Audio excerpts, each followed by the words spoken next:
Salut! Dernier cas possible dans un miroir concave, c'est quand l'objet est situé vraiment très proche du miroir, entre le miroir et le point F. Les rayons principaux se tracent comme suit. Le premier, rayon incident parallèle à l'axe principal.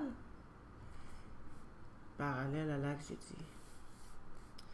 Rayon incident parallèle à l'axe principal, frappe le miroir et s'en va directement au foyer. Lui, là, il était parallèle. Ensuite, un rayon incident qui passe par le foyer s'en va directement parallèlement à l'axe principal. Alors là, un rayon qui passe par le foyer, je fais toujours la même chose, hein? Curseur. Un rayon qui passe par le foyer. Bien là, vous le savez maintenant que le rayon, il ne va pas passer par le foyer, il va sembler provenir du foyer. Il va partir de l'objet et aller frapper le miroir dans cet angle-là. Une fois qu'il touche au miroir, bien là, on va le placer parallèlement à l'axe principal.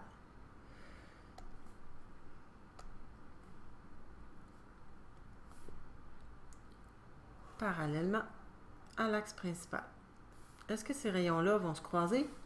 Non, jamais parce qu'ils divergent. C'est dans ce cas-là qu'on trouve une image virtuelle. Je vais vous montrer comment tantôt. Troisième rayon principal.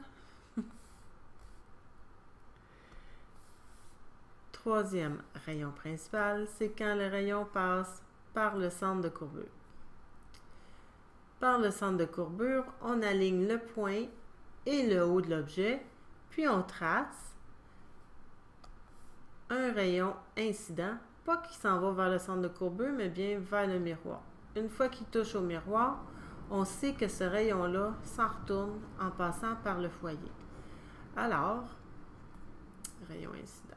Et sur chacun des rayons, n'oubliez pas hein, qu'il faut mettre des flèches. Ah ben là, celui-là, il y en avait déjà une.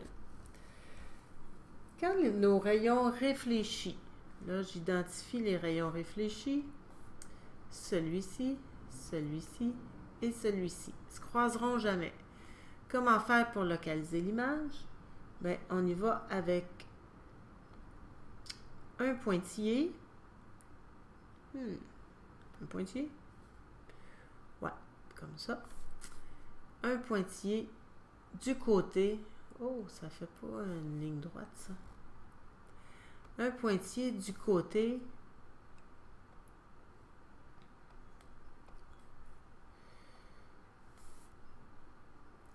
sombre du miroir.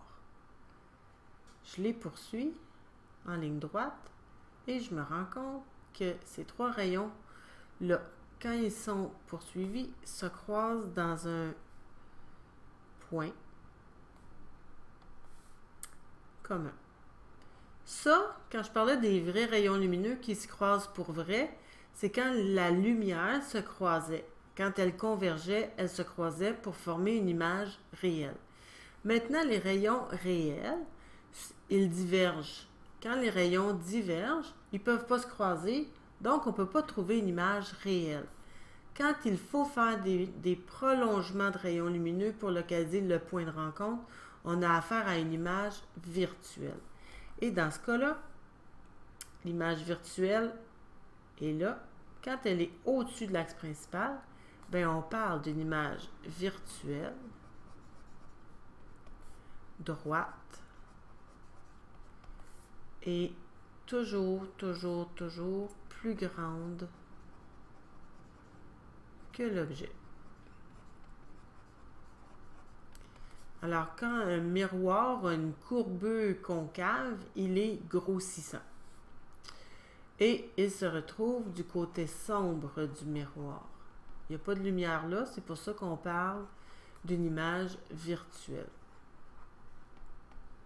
Et voilà. Pour le miroir concave, c'est tout.